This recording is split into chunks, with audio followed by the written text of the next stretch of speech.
여러분 안녕하십니까? 광주 MBC 뉴스투데이입니다. 먼저 오늘의 주요 뉴스입니다. 광주 연구기업인 대유그룹이 국내 가전업계 3위인 동부대우전자의 새 주인이 됩니다. 국민의당 송기석 의원과 민주평화당 박준영 의원이 대법원에서 선거법 위반이 확정돼 의원직을 상실했습니다.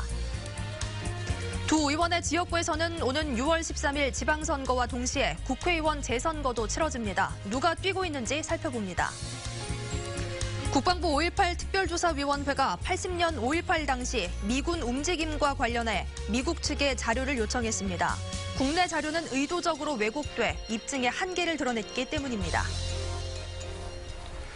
지역 경제계가 두 가지 굵직한 이슈로 인해 주목을 받고 있습니다. 먼저 광주가 기반인 대유그룹이 동부대우전자의 새 주인이 됩니다. 그리고 지역 중견 건설업체인 호반건설은 대우건설의 인수를 포기했습니다. 송정근 기자입니다. 광주에 기반을 두고 있는 대유그룹이 국내 3위 가전사인 동부대우전자를 품습니다. 동부대우전자의 재무적 투자자들은 오늘 오전에 대유그룹과 주식 매매 계약을 체결할 예정입니다. 이로써 동부대우전자는 5년 만에 동부에서 대유로 주인이 바뀝니다. 이번 인수로 인해 대유는 삼성, LG에 이어 국내 빅3 가전사로 도약할 수 있는 발판을 마련했습니다. 또 동부대우전자가 전체 매출의 80%를 해외에서 거두고 있는 만큼 김치냉장고 딤체로 인정받은 내수 시장의 경쟁력을 해외로 확장할 수도 있게 됐습니다.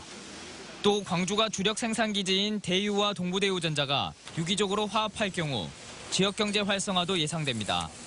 한편 호반 베르디움 브랜드의 호반건설은 대우건설 해외 사업의 우발 손실 등 위험 요소를 감당할 수 있을지 심각하게 고민했다며 아쉽지만 인수 작업을 중단하기로 최종 결정했다고 밝혔습니다.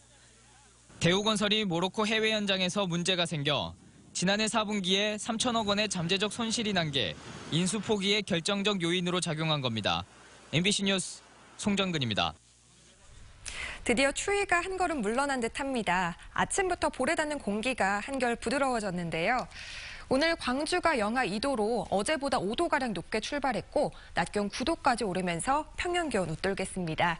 온화한 겨울 날씨를 보이겠는데요. 다만 낮과 밤의 기온차가 큰 만큼 감기 조심하셔야겠습니다. 내일 밤부터는 다시 기온이 떨어지기 시작하면서 모레 일요일 반짝 추위가 찾아오겠습니다. 이 추위와 함께 눈도 내리겠는데요. 아침에 서해안에서 눈이 내리기 시작해서 오후에는 광주와 전남 내륙으로 확대되겠습니다. 아직 내린 눈이 곳곳에 얼어있는 만큼 미리 기상정보 자주 참고해 주셔서 대비하셔야겠습니다. 현재 위성 영상 보시면 우리 지역 구름이 꽤 많이 지나고 있습니다. 오늘 대기 흐름은 원활해서 미세먼지 농도 보통 수준을 보이겠고 여전히 동부 지역을 중심으로는 대기가 건조한 상태입니다. 현재 기온 보시면 광주가 0도, 담양은 영하 4.6도까지 떨어져 있고요. 낮 기온 영광 7도, 장성과 담양 8도까지 오릅니다. 대부분 지역 어제보다는 1도에서 2도가량 높은 기온 보이겠습니다. 곡성과 구례가 9도, 보성도 9도, 광양은 10도까지 오릅니다. 날씨였습니다.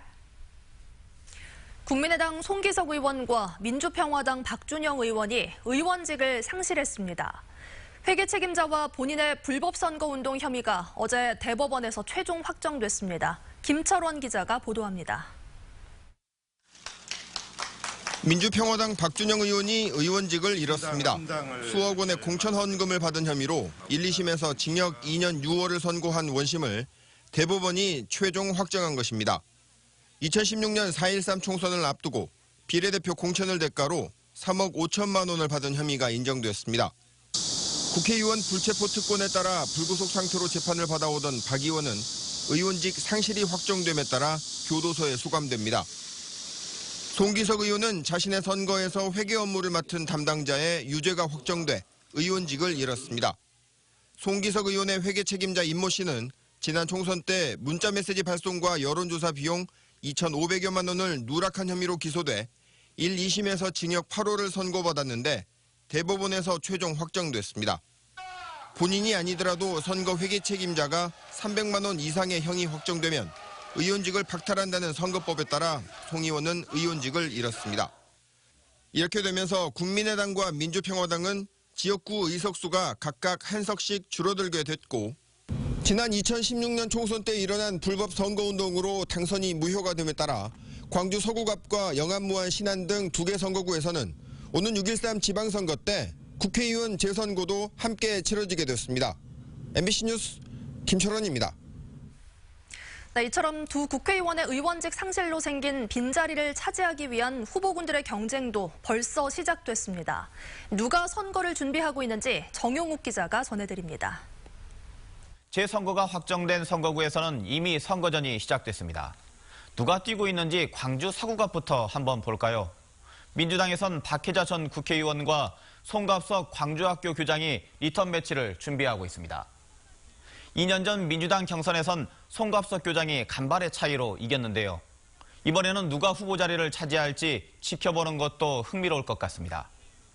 야당에선 박지원 대표 비서실장을 여러 차례 지낸 김명진 전 청와대 행정관이 민주평화당으로 출마를 고려하고 있고, 현재 당적이 국민의당인 정용화 고려인마을 후원회장은 출마 여부와 당적 변경을 함께 고민 중이라고 밝혔습니다. 이번에는 영암, 무안, 신안 선거구를 보죠. 민주당에선 서삼석 전 무안군수가, 민주평화당에서는 이윤석 전 국회의원이 출마를 준비하고 있습니다. 두 사람이 후보로 선출된다면 2년 전 민주당 경선에 이어 본선에서 재대결할 수도 있습니다. 2년 전에 광주 서구갑에 도전했던 이건태 변호사는 고향이 있는 무안, 영암, 신안으로 선거구를 옮겼는데요. 국민의당을 탈당해 민주평화당에서 이윤석 전 의원과 경쟁할 가능성이 높습니다. 이 밖에도 우기종 전라남도 정무부지사와 배용태 전 전라남도 행정부지사도 출마할 수 있는 후보군으로 거론되고 있습니다. 네, 6월 지방선거 때 광주, 전남에선 앞서 보신 두 곳 말고 다른 지역구에서도 국회의원 선거가 치러질 수 있습니다. 현역 국회의원들이 시도지사 선거에 출마할 수도 있기 때문인데 국회의원 한석이 아쉬운 각 정당의 상황이 변수가 될 것으로 보입니다. 윤근수 기자입니다. 광주 전남에서 국회의원이 단 한 명뿐인 민주당, 그리고 한석씩을 잃어버린 국민의당과 민주평화당, 3당 모두 재선거에 사활을 걸 수밖에 없습니다. 싸움은 호남의 적자 경쟁이나 주도권 다툼의 차원을 넘어섭니다. 자유한국당보다 내석 많은 민주당은 원내 일당 자리를 지키기 위해서 한석이 아쉬운 상황이고, 민주평화당은 원내 교섭단체를 구성하려면 반드시 이기고 봐야 하는 싸움입니다. 국민의당도 통합 과정에서 줄어든 의석을 어떻게든 다시 채우고 싶어 합니다. 3당 모두 의석수를 늘려야 하는 절박한 처지 때문에 현역 국회의원들의 시도지사 출마 여부도 셈법이 복잡해졌습니다. 이미 중앙당으로부터 불출마를 권유받은 민주당의 이계호 의원은 2월 말까지 상황을 더 지켜보겠다며 강경한 출마 입장에서 일단 한 발짝 물러섰습니다. 국민의당의 주승용 의원, 민주평화당의 박지원 의원도 도지사 선거 출마 여부가 불투명해지는 분위기입니다. 당선을 장담할 수 없는 상황에서 자칫 소속 정당의 의석수만 줄어드는 결과를 염려하지 않을 수 없습니다. 이 때문에 6월 지방선거 때 광주 전남에서 최대 7곳까지 국회의원 선거가 치러질 수 있다는 일부의 예상과는 달리 재보선 규모가 의외로 작을 수 있습니다. MBC 뉴스 윤근수입니다. 국내 자료가 의도적으로 왜곡돼 입증의 한계를 느꼈다는 5.18 진실규명 특별조사위원회. 미국군에 당시 자료를 요청한 것으로 확인됐는데 당시 주한미군의 움직임을 통해 전체적인 군의 동향을 파악할 수 있을 것이라는 기대 때문이었습니다. 김인정 기자가 보도합니다.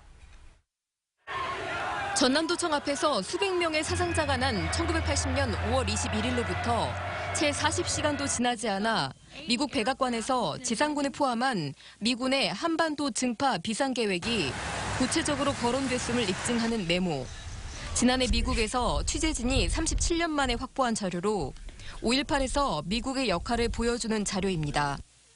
There was unrest in Gwangju and the Korean military was moving troops in and so forth, and we were worried about, whether they would be able to restore order. 5.18 진실규명 특조위 역시 미국 자료에 이러한 미군의 움직임과 한국군과의 관계 등이 담겨 있을 수 있다고 보고 미국군에 자료를 요청했습니다.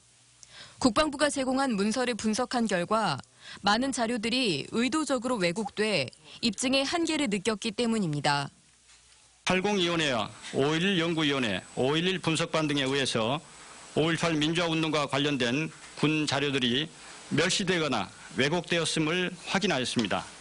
특조위는 당시 한국 오산에 주둔했던 미 공군 314 사단이 5.18 당시 제조한 광주 관련 군문서 100여 건을 공개해달라고 미 7공군에 요청했고 극히 일부만 공개받은 상태입니다.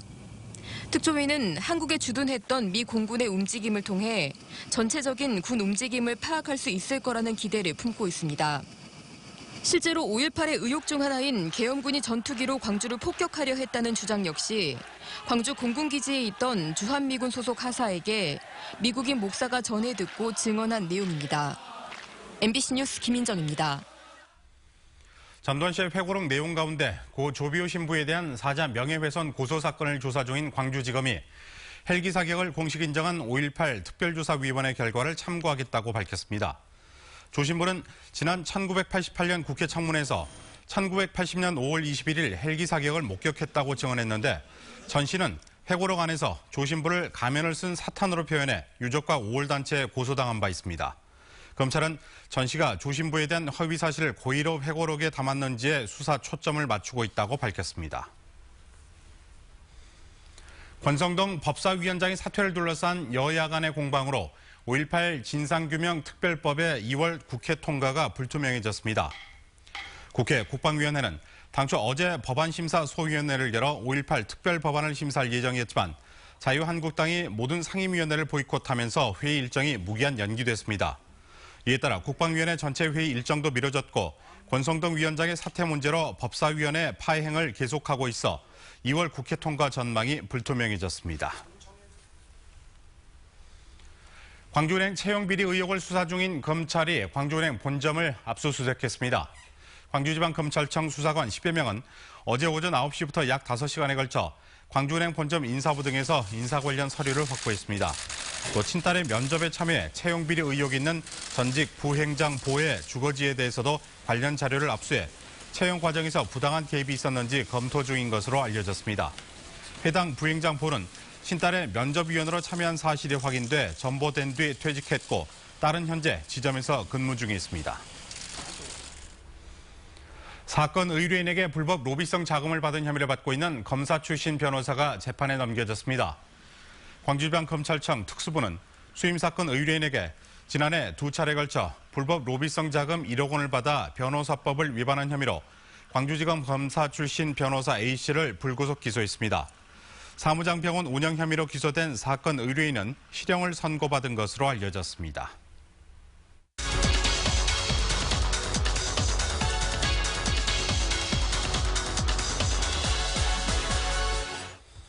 세계인의 겨울축제 평창 동계올림픽이 오늘 개막합니다.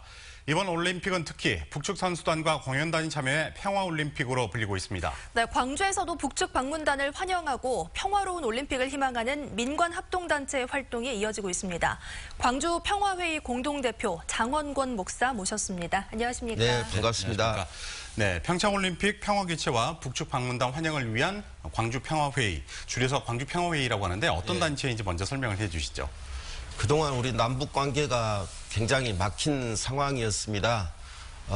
평창 올림픽 경기를 통해서 다시 한번 대화와 교류를 활성화시키기 위해서 강주 시민의 뜻 있는 분들이 모이는 이런 단체이기도 합니다.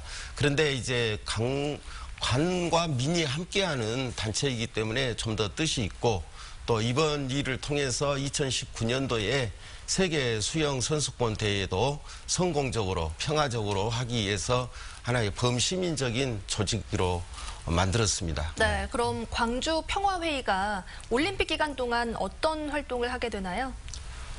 가장 먼저 북측의 선수단과 또 응원단을 환영하는 의미에서 현수막과 단일기를 개항하는 일을 합니다. 어제는 시청에서 올림픽기와 또 단일기를 개항을 했습니다.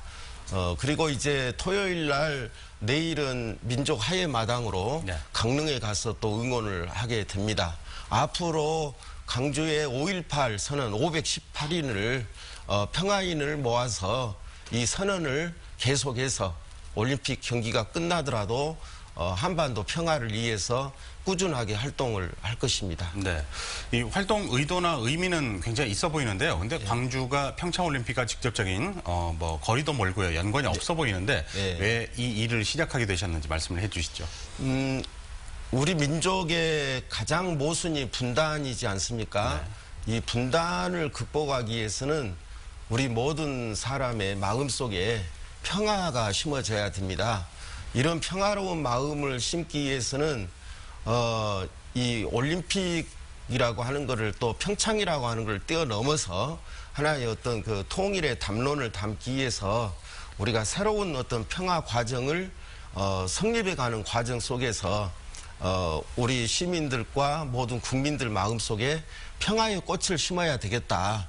이런 의미에서 이제 평창 동계올림픽을 하나의 계기를 삼는 것이죠. 네, 평창 동계올림픽 다음에 큰 국제 행사가 국내에서 열리는 세계 수영선수권 대회잖아요. 네, 바로 맞습니다. 광주에서 열리는데 큰 화두가 바로 북한의 참가 여부입니다.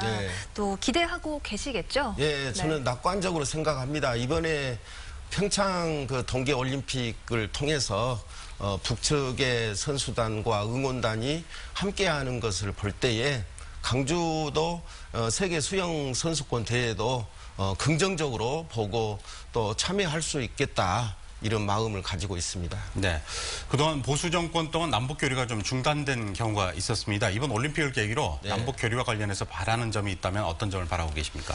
가장 먼저 중요한 것은 이제 남북 교류가 활성화되기 위해서는 그 524 조치가 있습니다. 그 524 조치를 철회해 주어야만이 민간인 교류를 하고 또 대북 지원 사업도 계속 할 수가 있습니다. 그래서 이 남북 교류가 앞으로 대화를 통해서 계속 지원도 하고 또 쌀 보내기 운동이라든지 이런 어떤 상생을 할 수 있는 계기가 되었으면 합니다. 네, 알겠습니다. 앞으로도 평화회의 활동 저희가 주목해 보도록 하겠습니다. 오늘 나와주셔서 고맙습니다. 네, 감사합니다. 평창 동계올림픽의 성공 개최를 기원하는 깃발이 광주시 청사에 개양됐습니다. 광주시는 개양대 3개의 깃대 가운데 지난해 새마을 깃발을 내려 비어있던 깃대에 올림픽기와 한반도기를 개양했습니다. 광주시는 이를 오는 25일까지 개양한다는 계획입니다. 국립아시아문화전당에서 평창 동계올림픽 야외 응원이 진행됩니다. 광주시는 평창올림픽 조직위와 함께 문화전당 아시아문화광장에서 매일 아침부터 저녁까지 대형 전광판을 통해 주요 경기 실황을 야외 중계하는 라이브 사이트를 운영한다고 밝혔습니다. 라이브 사이트에서는 매일 오후 2시부터 5시까지 다양한 문화 행사가 열리고 관람객에게 음료도 제공됩니다.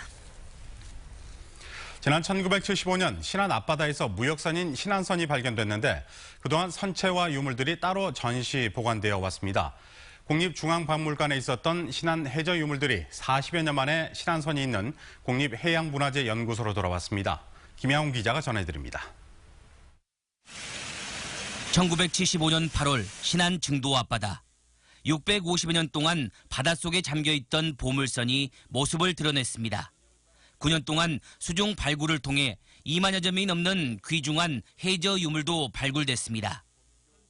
지금 제 뒤로 보이는 이 선박이 40여 년 전 신안 앞바다에서 발견된 신안선을 복원한 겁니다. 그런데 신안선 선체와 달리 신안선 유물은 국립중앙박물관에 따로 전시 보관되다 보니 체계적인 수중문화 연구에 걸림돌이 됐습니다. 40여 년 만에 신안선 유물들이 신안선이 있는 국립해양문화재연구소로 돌아왔습니다. 5천여 점의 유물들은 신안선에 적재됐던 화물 형태로 연출돼 공개되고 있습니다. 국화꽃병과 여인상 그리고 백자 접시까지 보물로 불러도 손색 없는 작품들도 적지 않습니다. 당시 아시아의 도자기는 세계적인 수출 도자기였습니다. 그래서 아시아 도자기의 어떤 기술과 그리고 아름다움을 동시에 느낄 수 있는 신안선과 신안선 해저 유물 동시 전시를 시작한 지 한 달여 만에 6만여 명이 넘는 관람객들이 다녀갔습니다. 40여 년 동안 떨어져 있었던 신안선 유물을 지역에 가져옴으로써 지역의 문화를 좀 더 풍성해 하고 지역의 수건 사업을 해결했다는 것을. 국립해양문화재연구소는 국립중앙박물관으로부터 신안선 해저 유물을 장기 임대해 올 연말까지 상설 전시할 예정입니다. MBC 뉴스 김양훈입니다.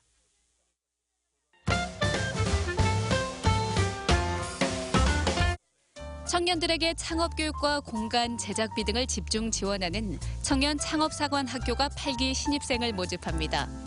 모집 인원은 총 450명이고요. 선발된 창업자는 1년간 최대 1억 원의 정부 지원금과 인프라 등을 지원받게 됩니다. 청년 창업사관학교는 지난해까지 총 1,900여 명의 창업가를 배출했고요. 1조 1,700억 원가량의 매출 성과를 냈습니다. 여러 가지 이유로 학령기에 학교 교육을 마치지 못한 만학도 157명이 초, 중학교 졸업장을 받았습니다.